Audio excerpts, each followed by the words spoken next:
તો તાપીથી મહત્વપૂર્ણ સમાચાર સામે આવી રહ્યા છે જે તાપીમાં અલગ અલગ બે હત્યાના ભેદ ઉકેલાયા છે। તાપીમાં અલગ અલગ બે હત્યાના ભેદ ઉકેલાયા જ્યાં વાલોડ અને ડોલવણમાં થયેલી હત્યાના આરોપી ઝડપાઈ ગયા છે। ત્યારે ગણતરીના દિવસોમાં મળી મોટી સફળતા। અંકુર ચૌધરીની હત્યા કરનાર આરોપી દિશિલ ખાટીકને ઝડપાયો છે જ્યાં બે મિત્રોને ભેગા મળી મિત્ર સુધીર ચૌધરીની હત્યા કરી હતી। ત્યારે જયેશ ચૌધરી અને વિકાસ ચૌધરી વાલોડ હત્યાકાંડનો આરોપી જ્યાં તાપી એલસીબી દ્વારા આરોપીઓને ઝડપી આગળની કાર્યવાહી હાથ ધરવામાં આવી છે।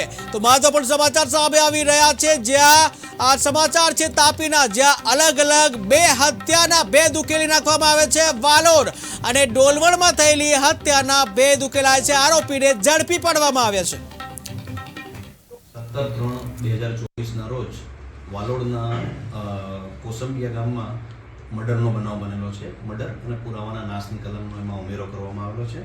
આ કામે સુધીરભાઈ નટુભાઈ ચૌધરીનું મૃત્યુ નિપજાવવામાં આવેલ છે અને એમનું મૃત્યુ જે નિપજાવેલ છે એમાં જે આરોપી છે જયેશકુમાર સુકાભાઈ ચૌધરી અને વિકાસ ભૂપેન્દ્રભાઈ ચૌધરી એમની ધરપકડ કરવામાં આવેલી છે।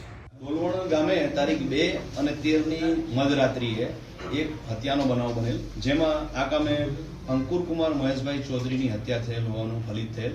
શરૂઆતમાં આ કામે લાશનું પીએમ કરી આઈપીસી 302/201 મુજબનો ગુનો દાખલ કરવામાં આવેલ છે અને ત્યાર પછી local crime branch parole furlough squad અને એના અધિકારીઓએ ભેગા મળી સદર ગુનાના કામે ખૂબ જ જહેમત કરી સીસીટીવી ફૂટેજનું વેરિફિકેશન કરી અને આ કામે મૃત્યુ નિપજાવનાર જે આરોપી છે દિશિલ રાજુભાઈ ખટીક એ લોકોને પકડી લીધેલ છે।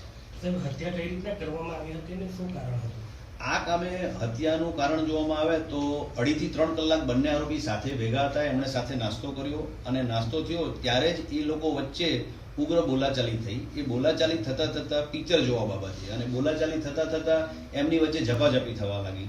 એમાં જે આરોપી જે છે દિશિલ ખટીક એમણે ઝપાઝપી દરમિયાન એની ગરદનના ભાગે જોરથી